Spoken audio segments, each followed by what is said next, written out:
Relax. Okay. All right. So we are. Oh, oh, you're fine. Weirdly, that the timing isn't that perfect because we had some technology issues that not even a second. Yeah, please join us. Yeah, not even a second before you walked in, they got resolved. So well done.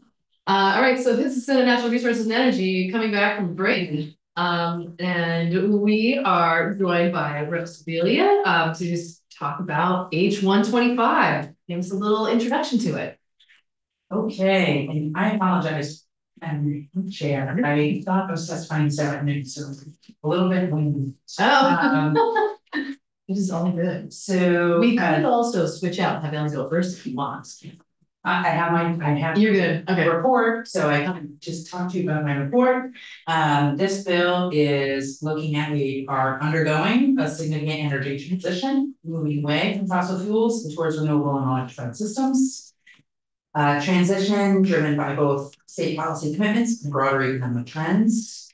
The benefits and burdens of this shift are not being distributed across Vermont's communities. So without any kind of intentional analysis, some Vermonters, particularly those in rural, low-income, or energy-burdened households, may struggle to participate in and benefit from this transition and may instead be burdened by it.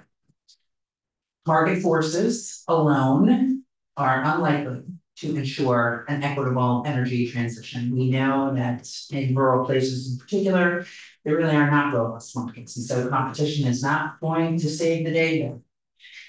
While clean energy investments are accelerating, factors such as upfront costs, infrastructure gaps, and workforce availability can create pretty big disparities. Rural and lower income households often face higher energy costs and limited access to clean energy incentives.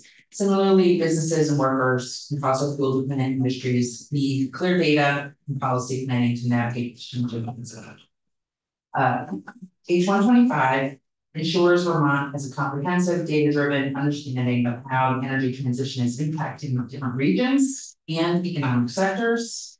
It does not require any new appropriations. It does not mandate the hiring of new staff, and it relies solely on existing data from state agencies.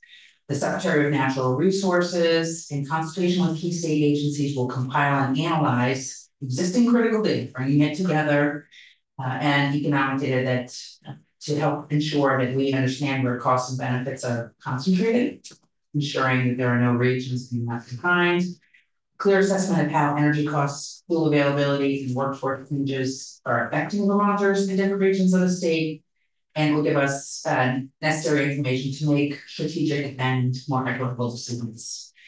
And the bill builds upon existing work and aligns with the Climate Office's ongoing mapping and analysis efforts. And I will say that what has motivated me on this bill is work that I had done previously and what we have seen with broadband and the transition between telephone and broadband and the inequity of that throughout the state. In particular, we look in places where there was dense population and competition, and we saw a lot of product development that helps to bring down prices and ensure consumers are well served. In places where there is not a lot of competition, we were not seeing broadband built out, and we were seeing extra reliance on old infrastructure that was becoming harder and harder and more expensive to maintain because in places where there was competition, people were getting off of it. And really became a public safety issue in my communities. And it's one that we have not finished rectifying here, but folks being aligned on that. So as we are undergoing this energy transition, I am nervous about us having the same type of situation unfold. And maybe all of a sudden, there's no gas station for 40 miles, or we're down to, one heating fuel delivered delivery person for all of southern Vermont. Maybe that is coming out of Connecticut, and it's a snowy weekend, and you're not getting it. And so it'd just be good for us to understand, think about the data that we are collecting and see if there are places where this energy transition is soft and people are potentially being exposed and becoming more vulnerable. That's my story now. Okay. Sure. Super. Thank you. Any questions for Rosalia? For our Same. It's a simple little bill. Yeah.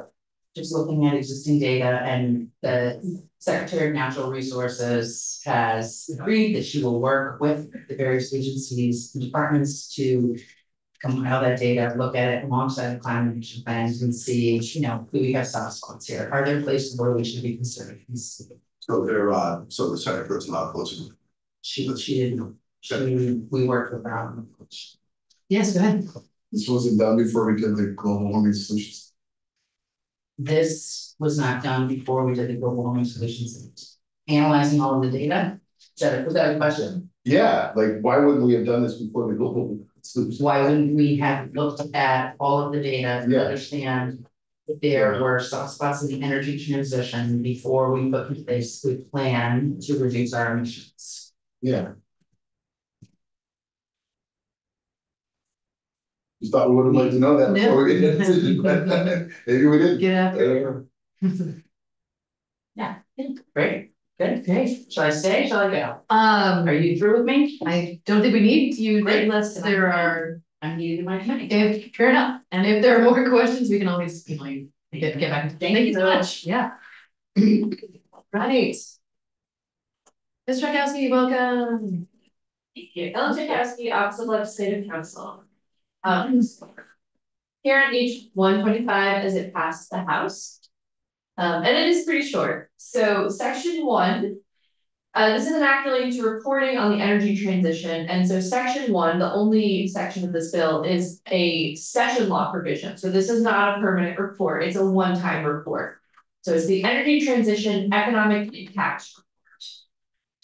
So on or before December 15th, 2025, the Secretary of Natural Resources, in consultation with the relevant state agencies, including, and they made a point to list all of the agencies who contain the data we're about to ask for, including the Agency of Agriculture, Food and Markets, the Department of Public Service, the Agency of Transportation, the Department of Labor, the Agency of Commerce and Community Development, and the Department of Taxes, shall publish a report that highlights existing data sources and indicators relevant to the impacts of the changing energy landscape on Vermonters and relevant to understanding the distribution of benefits and burdens by region. The report shall provide data for the previous 5 years. The report shall include the current and forecasted electric rates and the number of customers with electric vehicle rates,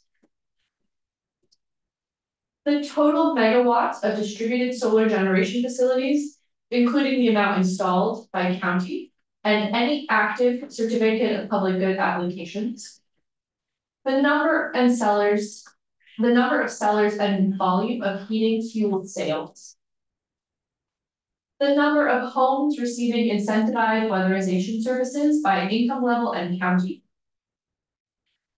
firms and workers in thermal and renewable energy sector trades, gasoline and diesel transportation fuel sales, the number and location of retail gasoline and diesel outlets as indicated by metered pumps, progress in electric vehicle supply and equipment installation, both fast charging and level 2, to meet the recommendations of the Comprehensive Energy Plan and Climate Action Plan and their locations, vehicle registrations by fuel type for light, medium, and heavy duty vehicles, and fossil fuel and electricity consumption per unit of economic output. So I'll just say that the first 9 are all existing data sources, but that are currently being collected by a wide variety of different agencies. I think 7 different agencies are compiling this independently. And only some of this data is, only some of it is currently in existing reports by those agencies. So some of it is being collected and not necessarily specifically reported on. And then number 10, though, the fossil fuel and electricity consumption per unit of economic output. This is a metric suggested by the secretary. And so it is a metric I think that they're starting to look at as an indicator. And so I think you should hear potentially, I'm not sure I can explain it. So you should potentially hear from the agency on what specifically that means and how they calculate it. And so subsection C goes on, the report shall also include regional distribution and graphic displays of the data compiled. The House Energy Committee really wanted a lot of this data mapped. And the agency was not sure how much of it they could accurately map in the 6 months they're being given. And so graphic displays is what we landed on. There's hope though that there would be some maps included, I think, based on their ability to actually map that data. An analysis of the data and recommendations of any additional data necessary to illuminate the impacts of the changing energy landscape by region. An identification of existing reports and requirements that may support the reporting of relevant indicators. Consideration of equity and just transition indicators with the goal of better understanding the benefits and burdens of the changing energy landscape by region. And any recommendations for future reporting requirements, including how all relevant data can be managed. And the bill shall take effect on passage.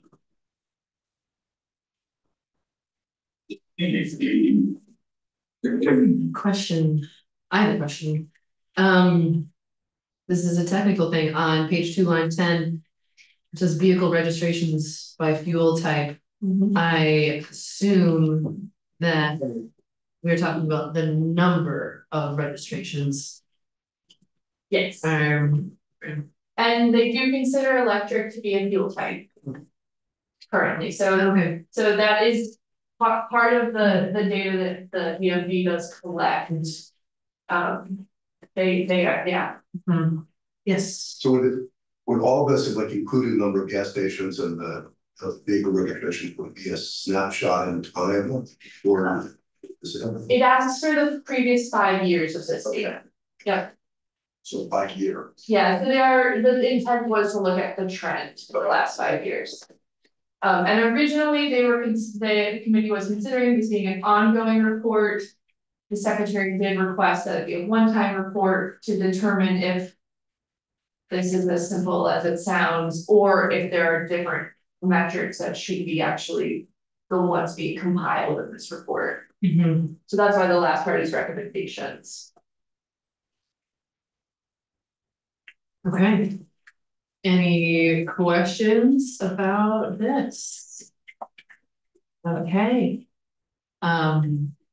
The House Energy Committee took testimony from every agency for each of the source, the data appeared to hear about how it's currently being collected and what kind of reporting they're already doing. So they were, and I think that it maybe isn't necessary to your process, but they were looking there, they started by asking, these are the metrics we're interested in, who is currently the oversight agency for this? And so they spent time figuring that out.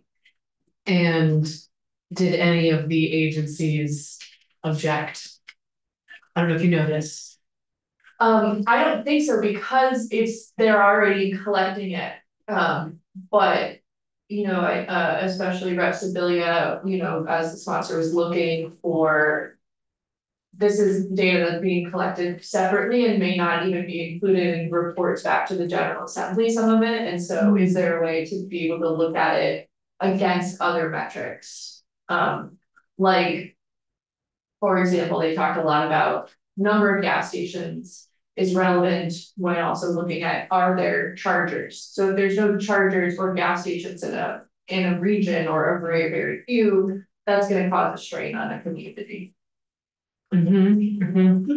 And those two things are not currently, I think, reported on together. You know, there are reports by the Agency of Transportation on their rollout of electric vehicle chargers and where they are, but not necessarily gas stations. And again, I recognize, I don't know if, like, I hate to ask you, you know, things about what happened in the other committee, and so if you don't know, totally understand, but, interesting that there's no reference to energy burden. My understanding is that there is, data being collected about energy burden in the world, in Vermont. Yeah, so they did talk about energy burden, Okay, they didn't make it. yeah. But perhaps that is something you could, We can talk about it. yeah. Yeah, we could see if that's something. Probably depends on how much time we have and we wanna, because I think that data is being collected. My understanding anyway, is that it's being collected by people who are not listed here, and so it might mean hearing from more people and seeing if they're willing to be included, et cetera, so. It's kind of in sub 4 on page 2, a little bit. Yeah, number of Kind of sort of does. to be incentivized. So I assume that's the low income weatherization. Maybe it could be more explicit. Yeah. Yeah. As opposed to, or is that just any weatherization services? Because so much weatherization is incentivized, correct, or was. Yeah, it doesn't specifically say low income, but does ask them to break it out by income level. Oh, I see, by. That you can see, Okay. Yeah. Okay, any other questions at this point? Okay, great, thank you so much. Okay, and we are running a little bit ahead of schedule. But I'd like to, I don't see Mr. Foster yet, but. I'll send him a quick message. What's that? I'll send him a quick message. Oh, okay, great. I am thinking we could take just a quick break until 11:30, which is when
Okay, this is again Senate Natural Resources and Energy coming back from a break.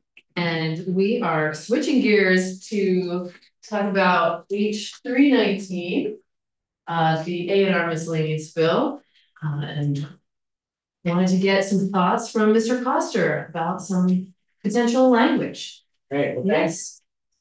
Good morning, for the record, my name is Billy Coster, I'm the Director of Planning and Policy for the Vermont Agency of Natural Resources. I'm joined here this morning with Rachel Stevens, who is an Associate General Counsel at A&R. I appreciate you being here, Rachel, and thank the committee for inviting us, and again, to speak to 319.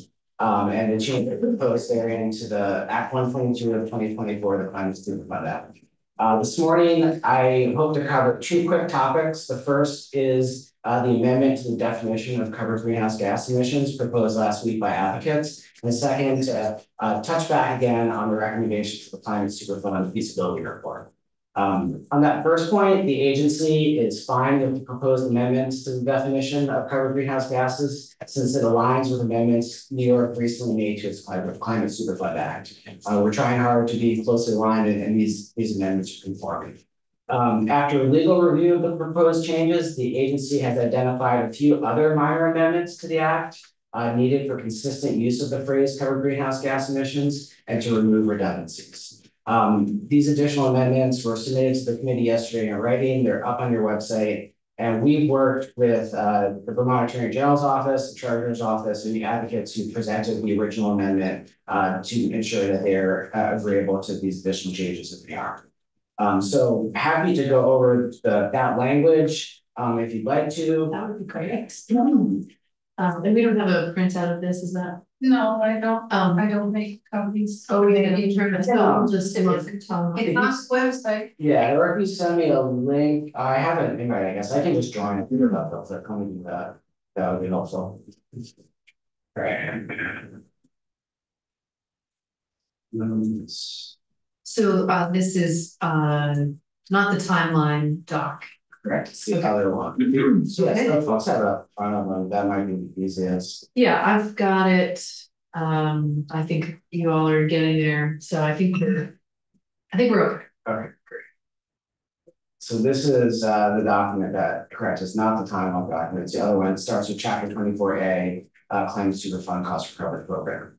And again, and I'll really lean on Rachel to help us in these, but really we're just changing the sequencing of the covered period terminology and references to gas emissions throughout these remaining sections of the act to bring them in line with the changes that were proposed by Bucor and CLF earlier.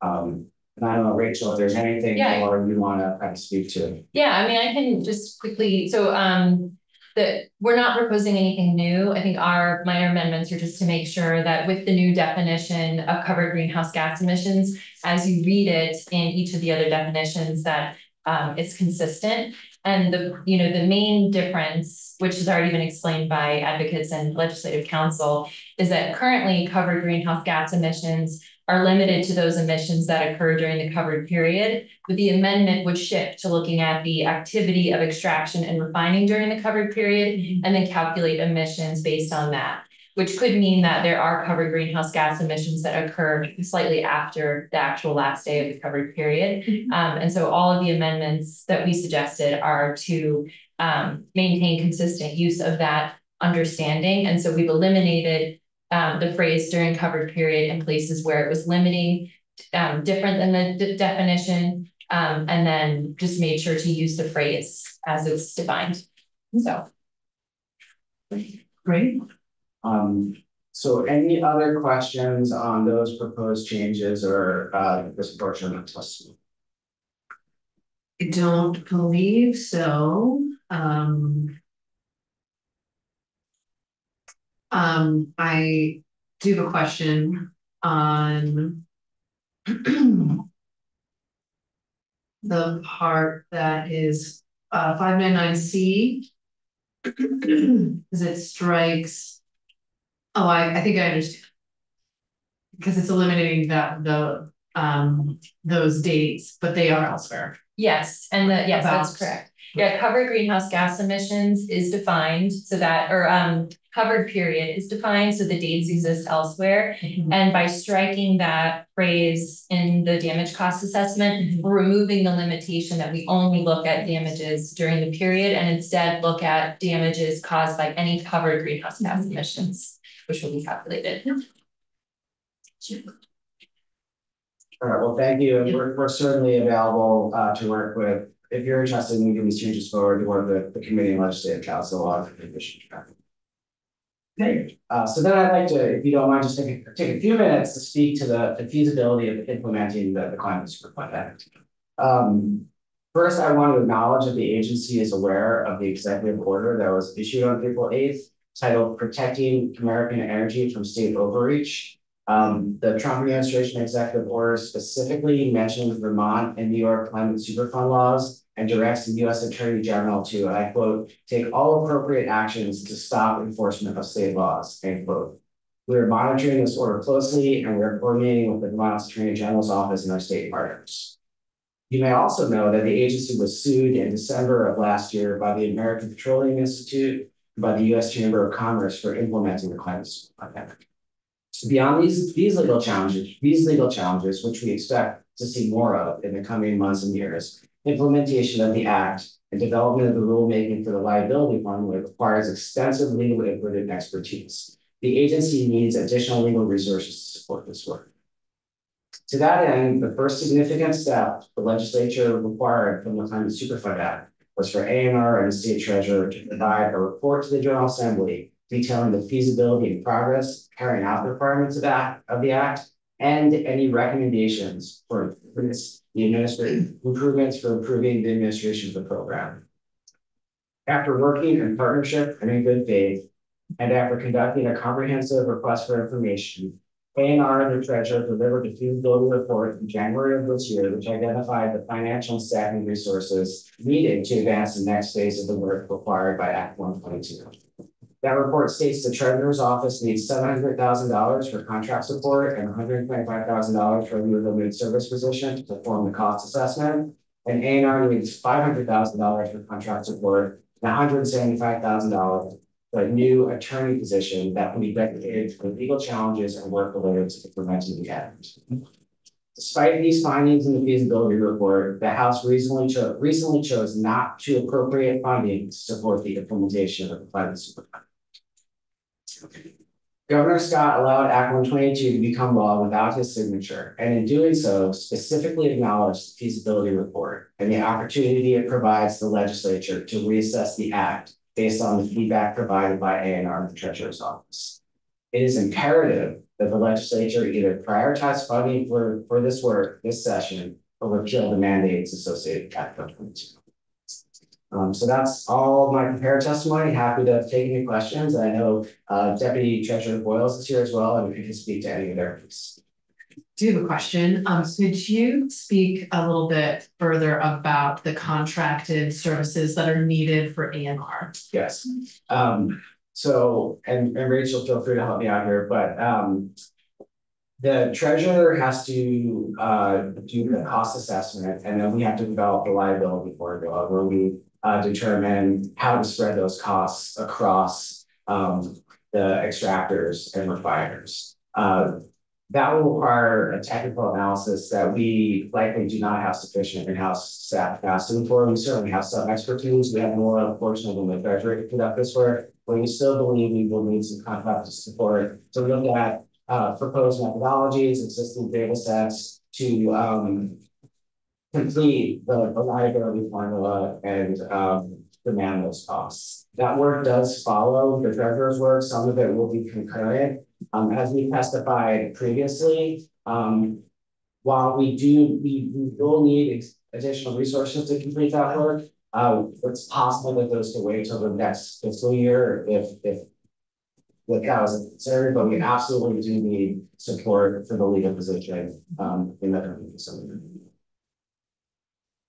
Yeah, I feel Do you want me to add, Billy? Please, Just sure. the only thing else I would add on the contracted support is that, you know, obviously we've been looking closely at the data sets that are available that have the information that we would need to actually determine their proportional share. And so one of the other needs that we've identified for technical review is to look at the data in the carbon matrix database and to actually analyze and make sure that it's sufficient and that we feel confident about, you know, once we've identified who the responsible parties are, that we're able to essentially like verify and vet all of the underlying publicly available or, you know, registered information if we go that route. So we would need additional support to kind of review those. A lot of them are public filings, accounting information, SEC filings, things like that. So kind of verifying and vetting all of the information that's going to be the ultimate basis for the cost recovery demand. And just, you know, I'll add, you know, given the existing, recently increasing and likely additional external legal scrutiny on this work, we really believe it's imperative to do it well, to do it right in the first instance, because we're not going to get another shot at this if we don't. Fair enough. Great, thank you. Any questions, Mr. Foster? Okay, Thank you very much. thank you. Okay, I believe that is the end of our agenda. I've lost my agenda here. I don't know where it is, but I think this is. It is the end. Okay, just to give folks a little bit of a heads up, I think we are changing around the agenda for tomorrow, slightly to accommodate, both Mr. Kamen from, DEC to talk about the stormwater, and just as a heads up, backing up 3 steps. Before the election happened, I was contacted by some a university professor to say what kind of legal research project could be useful to you. And I mean, the election hadn't even happened. I didn't know I was going to be chair. And I threw out a number of possibilities, and these were folks from Dartmouth. And so they found a question that resonated with them. And so they are coming tomorrow to tell us the results of their research. So I'm very excited to see what they came up with. So it's a little bit of a non sequitur. Question. I believe they're looking at an all fuels utility. And what What is that? As opposed to efficiency Vermont. yeah, so I mean, Efficiency Vermont is an efficiency utility just for the electric sector. Right. What if there was a utility that handled efficiency work, but for all fuels? And we can see what the scope is of what they chose to look at, and what the Interesting. I'm interested to see what they came up with. So just a heads up that will be tomorrow morning. Okay.